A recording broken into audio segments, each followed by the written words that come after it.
Bonjour à tous, merci les courageux. Je m'en doutais un petit peu qu'à ces heures tardives, on n'allait pas avoir, sauf les vrais fans, ça va être un petit peu compliqué, merci. Je m'appelle Damien, je suis architecte chez AWS et on va parler un petit peu blockchain pendant une quarantaine de minutes, je pense. Blockchain en 2019, ouais, c'est un titre peut-être un peu prétentieux. Mais voilà, où on en est côté AWS sur ce sujet-là.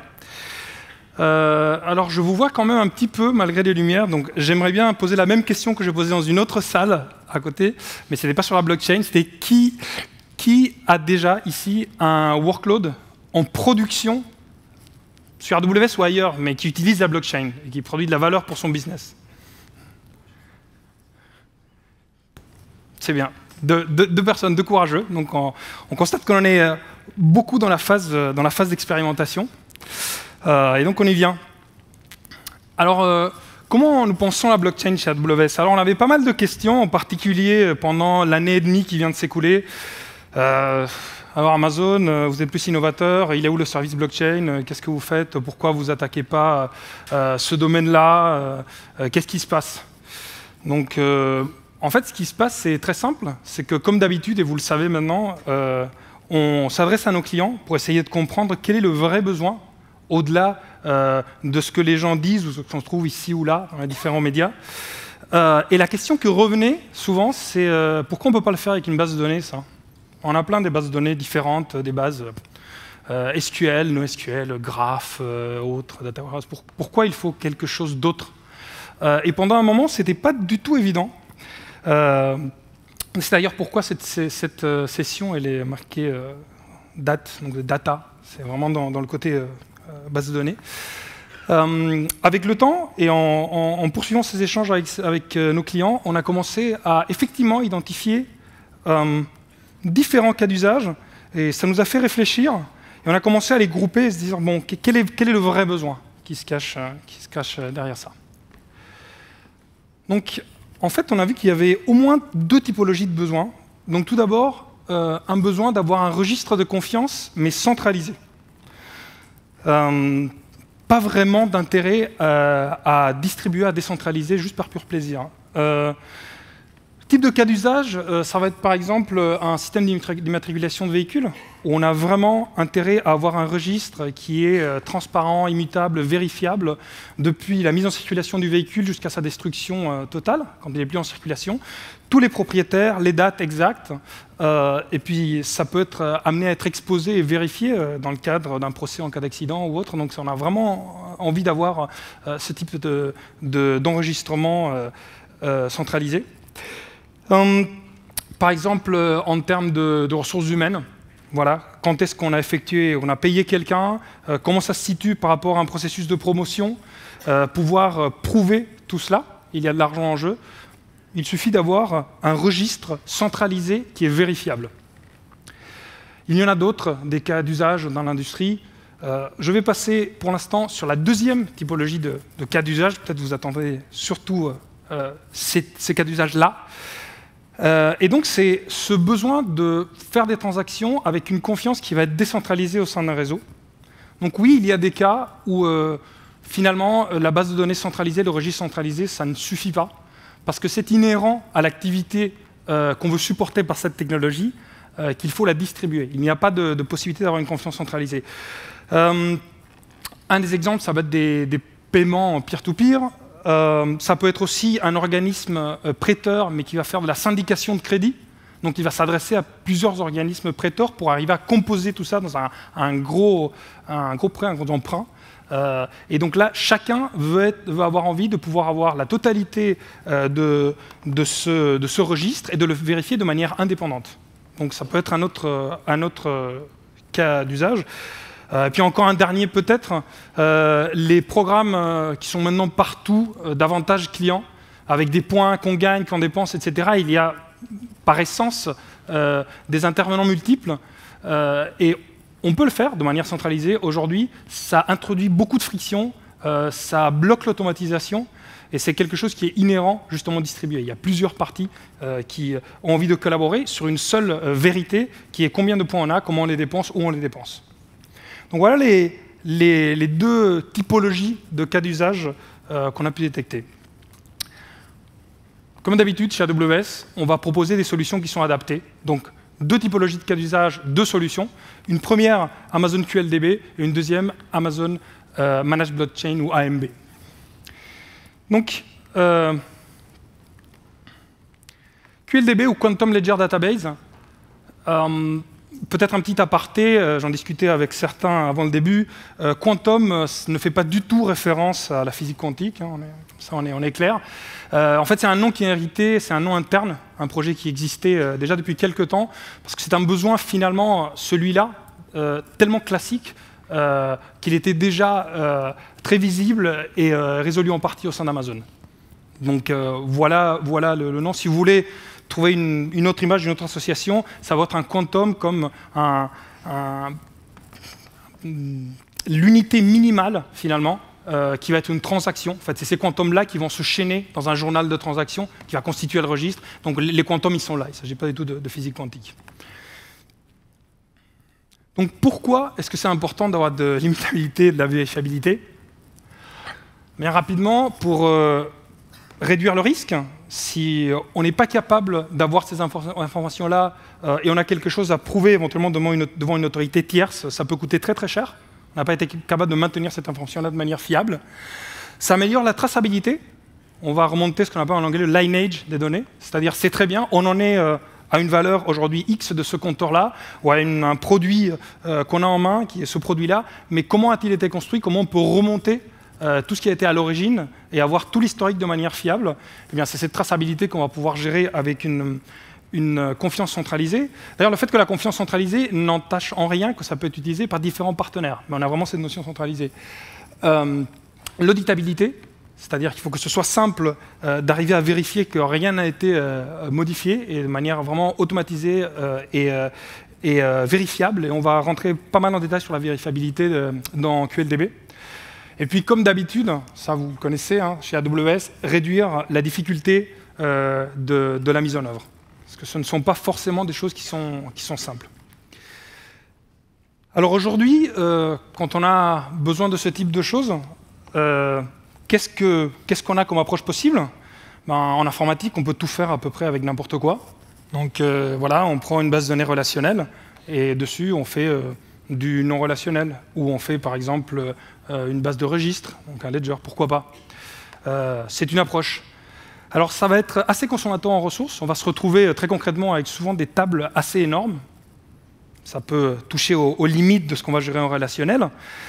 Et surtout, là où ça va devenir intéressant, c'est quand on va aller au bout de la démarche et ça va commencer à déborder, il va falloir commencer à splitter les tables, donc à faire du sharding dans cette dimension-là, en fait, entre les tables.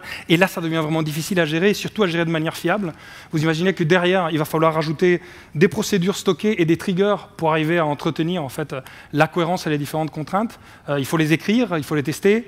Ça va être un peu complexe. Et puis enfin, quelqu'un qui arrive avec les doigts d'administrateur, tout simplement, il va pouvoir tout changer. Quelqu'un qui est vraiment sysadmin, qui route sur la base. Donc la vérifiabilité, on va être un peu juste là-dessus. Autre approche, on prend une blockchain. Donc en fait, on prend une technologie qui est définie, designée pour faire du réparti, du distribué, pour faire du centralisé. Là, ça sent la bonne idée. Donc, et c'est vraiment une technologie qui est construite dans un but différent. Et c'est vraiment ajouter de la complexité inutile. On va voir quelques éléments de ce qui constitue une blockchain. Et en termes de complexité intrinsèque, mais même en termes de performance, se dire j'ai besoin au moins d'un certain nombre de nodes alors que mon besoin il est extrêmement centralisé, c'est pas une très très bonne idée. Ça semble assez évident. Donc QLDB qui est aujourd'hui en preview, qu'est-ce que ça va nous proposer? On peut commencer de l'autre côté pour changer, puisqu'il est tard, pour que vous vous endormiez. Donc facile à utiliser. Donc des interfaces habituelles de type SQL pour l'interrogation. Ce n'est pas du tout une base SQL, mais on va voir tout à l'heure, on peut l'interroger en mode SQL. Donc c'est très simple, pouvoir récupérer l'historique, récupérer les valeurs. Donc ça marche très facilement de cette manière-là. Ça va aller beaucoup plus vite qu'une blockchain, puisque c'est une base de données centralisée, donc ça paraît assez évident. On va avoir un journal qui est vérifiable cryptographiquement. On va rentrer un tout petit peu dans le détail tout à l'heure. Et puis enfin, ça va vraiment maintenir cette séquence d'enregistrement qui ne peut pas être modifiée. Et donc c'est vraiment le besoin qui était au départ, hein. Immutable, transparent et vérifiable. Alors, c'est quoi une base de données registre? J'aurais peut-être pu commencer par là. Ledger Database, en bon anglais.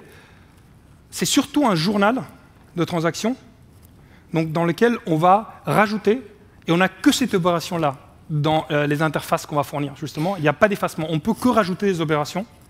Donc on a ce journal, et comme un byproduct, comme quelque chose qui peut être calculé à partir de ce journal, on va avoir un état courant et un historique. Si on veut se faire une image, facilement, encore une fois, les comptes bancaires. On a un solde du compte, mais ce qu'on veut surtout, c'est avoir toutes les opérations de manière fiable. Donc c'est vraiment ça qui est au cœur de QLDB. Alors comment ça marche? Donc l'exemple ici, c'est un exemple sur un système d'immatriculation de véhicules. Donc on a bien un état courant, où on a en fait juste les voitures, un historique pour ces voitures-là, et puis notre fameux journal. Donc, c'est lisible du fond? Ouais, j'imagine, c'est assez grand, ouais. J'ai un OK, merci. Donc, on a notre ami Tracy, qui, en 2012, va s'acheter une Tesla. Donc, on est assez content, ça veut dire que le business tourne bien. S'achète une Tesla Model S. Donc, ça va rajouter une première transaction dans le journal. On va venir au petit H de T1 à côté, donc on ne va pas l'expliquer tout de suite. Donc, ça va forcément modifier l'état courant, et puis ça va modifier l'historique. Et c'est C et H qu'on va interroger quand on va interroger la base. Mais la vérité, le system of record, il est bien sur J.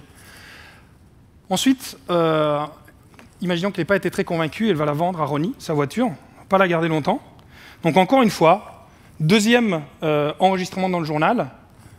On va revenir sur le chaînage, mais ces deux enregistrements vont être bien chaînés, il y a bien une notion d'ordre, et puis on va updater, donc à chaque fois, mettre à jour l'historique et l'état courant. Et même si on arrive à un point où, en fait, peut-être un accident, ou en tout cas une destruction totale du véhicule, eh bien, on va insérer ça comme une opération d'effacement. On ne va surtout pas modifier le journal, ou enlever quoi que ce soit du journal. Par contre, dans l'état courant, cette Tesla n'existe plus, et on va garder quand même une tombstone au niveau de l'historique. C'est-à-dire que si on interroge, on va, de manière très simple, pouvoir avoir très rapidement H, C, et on aura la vérité qui est au niveau de J. Alors, qu'est-ce que ça veut dire, cette histoire de vérifiabilité que j'évoque depuis tout à l'heure? Eh bien, comment on peut prouver que tout ça, ça n'a pas pu être tordu, modifié, avec un rôle d'accès un petit peu privilégié? Donc, on revient sur l'image de tout à l'heure. Donc, qu'est-ce qu'on va faire dans QLDB? On va utiliser des signatures cryptographiques ou de la cryptographie. Donc on va calculer pour chaque transaction un SHA-256, donc une fonction. Va nous donner une valeur, donc, ou un hash en bon anglais, donc h de T1 avec cette valeur-là, déterministe, c'est clair. Donc cette valeur-là va représenter le contenu de cette transaction. Donc là, c'est assez intéressant. Ce qui va se passer, c'est que ça va être un processus qu'on va répéter. Donc, on va calculer à chaque nouvelle transaction de nouveau une valeur de hash, mais on sent bien qu'il nous manque quelque chose. Il nous manque le chaînage. Là, on est en train de calculer des signatures cryptographiques des différentes transactions, mais il manque bien quelque chose. Donc, ce qu'on va faire, c'est qu'on va rajouter dans le contenu de chaque transaction le hash de la transaction suivante. Donc, on commence à sentir comment on va pouvoir rendre ça immutable et vérifiable. Donc, encore une fois, on a calculé un hash à partir du hash précédent et du hash courant de la transaction T2. De la même manière, transaction suivante. Bon, très bien. Alors, je vous ai dit ça, mais qu'est-ce qui se passe si jamais quelqu'un veut modifier? Par exemple, ça m'arrangerait peut-être là-haut de modifier la date, parce qu'en fait, ces dates-là, du 3, peut-être qu'il y a eu un épisode avec la voiture et j'aimerais qu'elle ait été transférée ou vendue un petit peu plus tôt. Alors la caractéristique de ces signatures cryptographiques, c'est que même une toute petite altération, ça va faire que la signature va complètement changer. On n'a plus du tout la même signature, ça n'a rien à voir. Donc du moment qu'on a ce token, cette signature, on peut très facilement vérifier que personne n'a altéré le contenu de la transaction. Juste un mot sur le SHA-256, c'est pas quelque chose, bien évidemment, que Amazon a inventé. Ça existe depuis un moment, c'est défini par le NIST. Vous pouvez aller chercher la définition. Vous pouvez jouer sur vos ordinateurs à calculer les signatures de tout ce qu'il y a dans ces slides. Vous pouvez même aller le faire en ligne. Et puis pour ceux qui restent à Paris en cette semaine pluvieuse, vous voulez peut-être le faire à la main. Donc ça, c'est assez intéressant. Ça peut prendre un peu de temps, mais ça construit aussi de l'intuition dans les mathématiques, de vraiment faire les choses à la main, à l'ancienne. Donc vous pouvez calculer cela aussi. Qu'est-ce qui va se passer? Eh bien, on va se retrouver avec ce que j'ai traduit comme condensé cryptographique.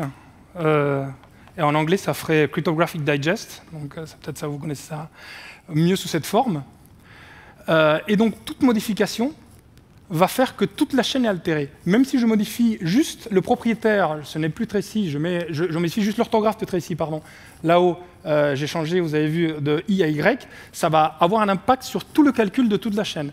Ce que ça veut dire, c'est que si moi j'ai gardé mon H de T3, on m'exhibe un journal de transaction, et la seule manière que ça coïncide quand je fais le calcul avec mon H de T3 originel, c'est que tous les éléments soient exactement les mêmes. Justement, ces fonctions sont faites pour que ce soit extrêmement difficile, on ne va pas dire impossible, mais extrêmement difficile computationnellement de créer une fonction inverse. D'ailleurs, pour ceux qui s'intéressent au Bitcoin, le principe du Bitcoin, c'est qu'on est récompensé quand on calcule un préfixe pour un préfixe d'une signature cryptographique, on fait la fonction inverse. Et donc, on essaye de générer un contenu qui pourrait atterrir sur ce préfixe-là. C'est un préfixe, je crois, de 10 bits. Donc pour calculer quelque chose de beaucoup plus long, ça devient exponentiellement complexe. Donc aujourd'hui, on considère que c'est virtuellement impossible. Donc on tient H de T3, on tient la vérification pour l'ensemble de la chaîne. Dernier élément sur QLDB. Donc on a un modèle de type document, donc plutôt moderne, pas SQL à l'ancienne. Donc ça serait quelque chose de très classique avec des commandes, des objets qui vont circuler, type e-commerce ou autre, au hasard. Et à quoi vont ressembler les requêtes? Mais la requête, ça va ressembler à ça. Donc on va se dire, je veux trouver toutes les commandes envoyées à Washington. Alors ça, c'est une requête SQL classique. Comme on a un modèle objet par-dessus, ça va se simplifier un tout petit peu. Et ça va revenir vraiment à ça. Même plus besoin de la condition à la fin. Autre exemple, trouver toutes les commandes avec article pour un client donné. Donc là, on veut aller un peu plus loin. Donc on veut non seulement filtrer, mais aller récupérer, donc typiquement aller faire des horribles joins. Donc ce qu'on va faire dans QLDB, c'est qu'on va faire ça de cette manière-là. Un peu comme avant, mais surtout on n'a plus besoin vraiment de faire de join. On va simplement récupérer de la table des commandes O pour un certain client, et à partir de là, on pourra faire O.items et on récupérera la valeur. Donc voilà pour Amazon QLDB. Les cas d'usage, on en a un petit peu parlé. C'est vraiment cette notion de cas d'usage centralisé. Autre exemple, ça nous ramène un peu à certaines activités d'Amazon, les activités de logistique, où on veut simplement traquer. Et la question typique, on commande quelque chose en ligne, c'est « Où est ma commande ?» Où est ma commande? Il faut aller interroger QLDB pour savoir où est la commande. Et on peut l'avoir de manière fiable, alors qu'il y a énormément d'acteurs qui vont venir mettre à jour cette chaîne d'action sur une même commande. Maintenant, on va passer sur le deuxième cas d'usage. Donc on va se dire qu'on a un vrai besoin d'aller sur du décentralisé. Et donc on va utiliser les technologies blockchain, pourquoi pas. Donc pourquoi mettre en œuvre une blockchain? C'est trop complexe d'avoir une autorité centrale. Ce qui est aussi intéressant, c'est quand un consortium serait plus efficace. C'est artificiel de créer une autorité centrale, c'est coûteux, ça va prendre beaucoup de temps à mettre en place, alors qu'on pourrait avancer dès aujourd'hui si on pouvait construire une confiance de groupe, de réseau. Ensuite, les différentes institutions qui font partie de cet échange, elles ont besoin vraiment, de manière indépendante, peut-être pour des questions de régulation, de vérifier elles-mêmes l'immutabilité de ce journal de transaction, de cette blockchain. Elle ne va pas dépendre d'une autorité centralisée. Et puis, un besoin quand même avec tous ces types de contraintes, d'avoir un historique et un état qui soient globaux. Donc voilà la valeur qui va être apportée par des technologies de type blockchain. Donc on se dit, on a un cas d'usage qui bénéficie de tout ça. Qu'est-ce que va faire une blockchain? Simplement, éliminer le besoin d'autorité centrale, construire de la confiance. C'est ça, ça construit de la confiance. Il y a 3 composants principaux. On va avoir bien sûr un registre, mais il va être distribué, et c'est là toute la complexité. On va avoir un mécanisme de consensus. Là, ça rajoute une complexité qui n'est pas minime. Et puis, il y aura un environnement d'exécution, les smart contracts ou contrats intelligents. On va en dire un mot tout à l'heure. Donc, premier élément, la base de données de registre, le ledger. Alors, ça va vous rappeler un petit peu ce qu'on a vu tout à l'heure. Voilà, on va chaîner des blocs de manière cryptographique. D'ailleurs, d'où le nom de blockchain, parce que dans chaque bloc ici, ça ne va pas être, contrairement à ce que j'ai présenté avant, une transaction, mais plusieurs transactions groupées au sein d'un même bloc, avec un timestamp, et on va pouvoir vérifier de manière cryptographique que ça n'a pas été altéré. Sauf qu'ici, les transactions qui sont enregistrées, et ce journal, il est répliqué sur tous les nodes de la blockchain. Donc il faut bien faire ça et se mettre d'accord sur comment le faire. D'où mécanisme de consensus. Alors ça devrait faire sonner une alerte chez tous ceux d'entre nous qui ont avec plus ou moins de succès, essayé d'implémenter des systèmes répartis ou des systèmes distribués. Donc mécanisme de consensus, algorithme distribué, quelques attributs importants, tolérance aux pannes, tolérance à toutes les pannes. On ne va peut-être pas s'arrêter aux pannes de type fail stop, mais à tout type de panne, y compris les pannes de type comportement byzantin. Donc, problème des généraux byzantins, bien connu dans le système réparti, quand un des éléments du réseau va répondre de mauvaise foi. Et si on avait, je sais pas, un commit multiphase pour des transactions, il va répondre oui, je suis prêt pour faire un commit, et au moment où on dit ok, mais maintenant je commence à committer, ah ben non, finalement non, changer d'avis. Donc tolérance, panne byzantine, très intéressant. Il faut le faire. Consommation d'énergie, besoin en matériel, et puis last but not least, sécurité. Vous savez qu'une partie du Bitcoin, justement, se base sur les proof of work, et donc sur une consommation d'énergie élevée, ce qui pose pas mal de questions. Là, je parle du Bitcoin, ce n'est pas toutes les blockchains qui marchent avec des proof of work. Et puis les contrats intelligents, donc c'est le cadre au sein duquel vous avez vraiment développé votre application distribuée. Donc dire qu'est-ce qu'on va faire, parce qu'on va donc faire des transactions, mais il y aura quoi dans ces transactions? Ben, plusieurs choses. Donc on a des règles qui sont intégrées. On va faire une vérification de l'exécution du code. On va penser que la technologie est suffisamment mature pour que cette vérification soit elle-même fiable. C'est une autre question. On aura des opérateurs conditionnels. L'application va écrire dans le registre, donc dans le fameux ledger. Et aussi, un contrat peut interagir avec des composants en dehors du réseau, ce qu'on appelle off-chain. Donc là, ça devient assez intéressant aussi. Donc ça va interagir sur une base de données ou d'autres systèmes externes. D'un autre côté, on peut comprendre pourquoi il y a un besoin là-dessus d'agir off-chain. Même pour des raisons assez fondamentales. Quand on commence à discuter blockchain et RGPD, on pense au droit à l'oubli, on a un journal qui est immutable, on ne peut rien enlever, on commence à se poser des questions. Donc peut-être que les données personnelles, faudrait-il les garder off-chain? En tout cas, c'est une question qui se pose. Donc il faut bien réfléchir au cas d'usage. 2 types de réseaux, public et privé. Choisi de traduire par privé, en anglais c'est permission, donc permissionné. Donc ce n'est pas vraiment privé. Je pense que ce sera suffisant pour la discussion d'aujourd'hui de dire public et privé de faire la différence. Donc voilà un exemple de diverses technologies. Je pense que ça se comprend assez bien entre public et privé. Soit c'est très ouvert, voilà, de type Bitcoin, soit c'est quelque chose où les membres se connaissent entre eux. Et ce qui est important, je pense, dans les blockchains privées, le concept intéressant, c'est qu'on sait très bien pourquoi chacun participe, chacun est identifié et chacun a un intérêt à participer.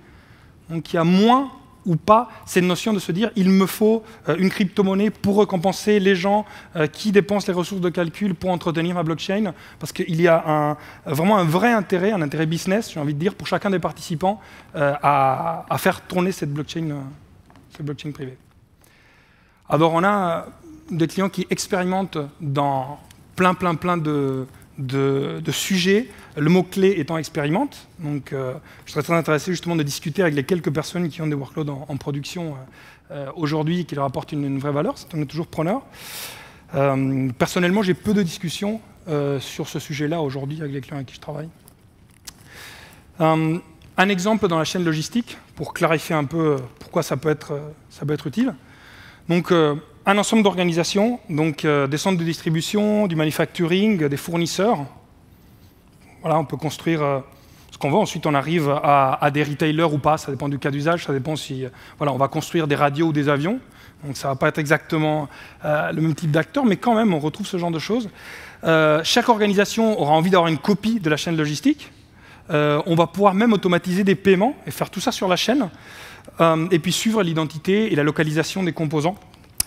Encore une fois, un point qui est assez intéressant, je pense que je l'avais mentionné, c'est la capacité de traquer, par exemple, quand il y a un rappel ou un défaut, d'avoir tout l'historique et que tout le monde soit d'accord sur voilà, quelles ont été exactement les pièces qui ont servi, donc chez les suppliers, à construire quelque chose qui ensuite peut-être a eu une panne très en aval, donc dans la vie d'utilisation du produit. Donc ça peut être clairement dans une chaîne logistique où on va avoir envie d'avoir ça. Alors, les solutions blockchain, elles existent. Donc, quel est le problème avec ces solutions-là aujourd'hui? C'est pas facile à configurer, c'est pas facile à passer à l'échelle, c'est pas très mature globalement. Et si vous écoutez les gens qui sont dans le développement de frameworks de blockchain, ils sont assez lucides là-dessus. Le point qui va être intéressant pour vous en tant que client AWS, hein, c'est qu'aujourd'hui, si vous prenez juste une techno de blockchain, elle est extrêmement coûteuse. Alors vous allez me dire non, mais c'est open source, ou c'est free to use, ou c'est etc. Mais là où ça va vous coûter, c'est pour trouver les gens qui vont la mettre en place pour vous et pour que vous puissiez monter les applications dessus. Donc encore une fois, on va avoir peu de personnes, peu de consultants qui vont pouvoir vous proposer une offre pour monter des blockchains de manière voilà, fiable, sécurisée, etc. pour que vous puissiez tout simplement commencer à jouer. C'est-à-dire mettre des applications sur cette blockchain, parce que monter une blockchain, voilà. Après il faut commencer à écrire vos contrats et faire des choses un petit peu utiles. Donc c'est exactement le besoin auquel on essaye de répondre avec Amazon Managed Blockchain. Donc encore une fois, améliorer la fiabilité. On parlait de QLDB. Certains composants, notamment le ordering service d'Hyperledger, on va mettre du QLDB pour le rendre plus fiable derrière. On va vous permettre, j'aurais dû commencer par ça, d'utiliser soit du Hyperledger, soit du Ethereum. À la sortie, c'est prévu qu'il n'y ait que du Hyperledger, pas d'Ethereum. Et puis, comme beaucoup de nos services, il va être complètement géré. Qu'est-ce que ça veut dire complètement géré? Vous allez simplement dire, je veux mettre en place cette blockchain-là, je veux inviter d'autres comptes AWS à collaborer sur ma blockchain, sur mon Hyperledger, et puis vous n'avez pas à gérer derrière des serveurs, des configurations réseau, etc. On va regarder d'un petit peu plus près comment ça marche. Donc, les deux options, Hyperledger et Ethereum, donc connexes mais différentes. Hyperledger, je l'avais dit tout à l'heure, ça va créer des réseaux privés. Et vous voyez vraiment cette optique très, j'ai envie de dire, entre guillemets, très entreprise. On va déjà avoir des fonctionnalités de type canaux qui vont limiter ce que chaque membre peut voir. Donc on va monter une chaîne, mais on va pouvoir avoir plusieurs canaux d'échange et de transactions où tout le monde ne va pas forcément voir tout ce qu'il y a sur le journal, tout ce qu'il y a sur le ledger. Donc ça, c'est une première fonctionnalité. Vous allez écrire vos contrat en Go, donc ça s'appelle du chain code, avec de Go. On aura une politique de validation. Et comme je le disais tout à l'heure, les membres savent pourquoi ils sont là. Il y en a un nombre réduit. Ils n'ont pas besoin d'être rétribués en crypto-monnaie pour participer donc, et pour faire des calculs pour entretenir ces blockchains. Sur Ethereum, on est beaucoup plus souple. Donc là, on peut faire un peu tout n'importe quoi. Donc on va créer des réseaux privés ou utiliser Ethereum, le réseau public. On peut voir toutes les données, donc ça peut se prêter bien pour des cas d'usage de crypto-monnaie, mais pas pour certains des cas d'usage que je nommais tout à l'heure, comme la chaîne logistique. Solidity, c'est le langage qui permet de faire les contrats intelligents. Il va fonctionner à très grande échelle, et donc il va utiliser des algorithmes de consensus différents, donc si on est qu'on soit sur du public ou sur du privé. Donc c'est assez pluggable, c'est une technologie qui évolue. Nous, on compte l'intégrer, ce ne sera probablement pas intégré au moment de la GA du service, mais c'est quelque chose qu'on s'est engagé à fournir comme deuxième option. Alors comment ça fonctionne? C'est pas plus compliqué que ça. Vous choisissez de créer un réseau, vous êtes membre fondateur, vous avez votre membership, vous invitez d'autres comptes AWS à joindre. Vous pouvez rajouter des nodes en fonction des membres. En fait, à chaque fois qu'un membre va rejoindre, ça va rajouter un node automatiquement. Et puis, vous n'avez plus qu'à déployer vos applications. Donc, ça a l'air de rien comme ça, mais ça vous permet vraiment de commencer à expérimenter avec la blockchain sans avoir besoin de cette expertise, de monter finalement Cette couche de base, finalement, à monter une blockchain, vous n'avez rien prouvé, vous n'avez rien rajouté. Ça, c'est vraiment le playground pour commencer à construire. Donc c'est exactement ce qu'on vous propose, de le faire à votre place, de monter ça et que vous puissiez ensuite commencer à construire. Donc, un minimum plus technique, sans rentrer beaucoup dans les détails. Donc en fait, on va avoir un VPC donc, qui va être managé par le service Managed Blockchain d'AWS. Donc on va avoir un certain nombre de composants par membre. Donc on a member A, member B, member C. Donc ça, c'est les représentants dans la blockchain Hyperledger des différents clients. Ces clients-là, ils sont à droite. Donc on a un compte AWS A, un compte B. Et la manière dont ils vont se connecter, ça va être via ce qu'on appelle AWS Private Link. Donc ce que ça veut dire très simplement, c'est qu'il va y avoir une présence dans votre réseau, avec une adresse privée à votre réseau, de vos représentants dans la blockchain. Donc vous allez adresser ça en local, sans aucune complexité additionnelle, et ça va vous permettre d'agir sur cette blockchain-là. Donc voilà exactement ce que va vous fournir le service, qui va créer à votre place et ce qui va passer à l'échelle de manière transparente, donc permettre de collaborer. Il y aurait d'autres détails à traiter, comme la manière dont les membres vont être acceptés ou refusés. Est-ce que c'est soumis à un vote? Qu'est-ce qui se passe quand le membre fondateur quitte la chaîne? Est-ce que la chaîne subsiste? Aujourd'hui, elle subsiste. Voilà, ce sont des choses, notamment pour ce qui est du membership et de l'acceptation du membership, qui sont encore en cours d'évolution. C'est pour ça que le service est bien en preview. Donc il y a les fondements. Je vais vous inviter à vous inscrire pour la preview, mais il y a des choses qui vont encore changer. Donc les cas d'usage, on en a parlé d'un certain nombre. Un exemple que je n'ai pas encore évoqué, mais qui est vraiment en essence très réparti, très distribué, c'est les échanges transfrontaliers, que ce soit financiers ou les échanges de biens. Là, clairement, ça va être très difficile de construire une confiance centralisée. On va avoir des autorités de régulation, on va avoir les différentes entités, les parties qui vont faire circuler soit ces flux financiers, soit les biens matériels, et ça va être très complexe d'utiliser quelque chose comme un QLDB. On va plutôt aller sur du managed blockchain. Donc voilà vraiment le type de cas d'usage. Autre exemple, et ça revient sur notre question sur les données personnelles aussi, ça peut être quand on va dans un cadre hospitalier, entre le système hospitalier au sens large, donc les médecins et les différentes entités cliniques, etc., partager les données du patient et les soins qui ont été prodigués. Donc voilà quelque chose qu'on veut partager, mais que chaque entité veut pouvoir vérifier de manière indépendante. Et en même temps, il faut bien qu'on soit tous d'accord, l'ensemble du système de soins, sur quel est l'historique du patient. Donc voilà un bon exemple. On arrive tout doucement vers la fin de la présentation, un petit peu avant ce que je vous avais promis, c'était un peu vite. Mon but, c'était vraiment d'arriver à isoler les deux cas d'usage. Donc encore une fois, j'en discutais avant de commencer. J'espère que tout le monde est convaincu qu'il y a vraiment deux choses qui sont assez différentes. Donc confiance centralisée ou confiance distribuée. Dans le cas vraiment de la confiance centralisée, on veut un journal transactionnel immutable, vérifiable. C'est ça qu'on veut. Il n'y a pas d'algorithme compliqué, distribué, etc. On n'a pas besoin parce qu'il n'y a pas un cas d'usage adapté. Dans l'autre cas, on veut vraiment de la distribution parce qu'on veut supprimer les intermédiaires et parce qu'on veut créer un réseau de confiance là où c'est matériellement très compliqué de créer une confiance centralisée. Il faut vraiment repartir du besoin pour voir où on va aller. Prochaines étapes, inscrivez-vous, les services, vous allez sur la page, vous pouvez demander à voir la preview et commencer à voir comment ça se comporte en vrai. Il y a des présentations un petit peu plus détaillées, un petit peu, pas beaucoup, mais un petit peu plus détaillées sur ces services-là. Donc si vous voulez aller voir, elles sont en anglais, celles-là.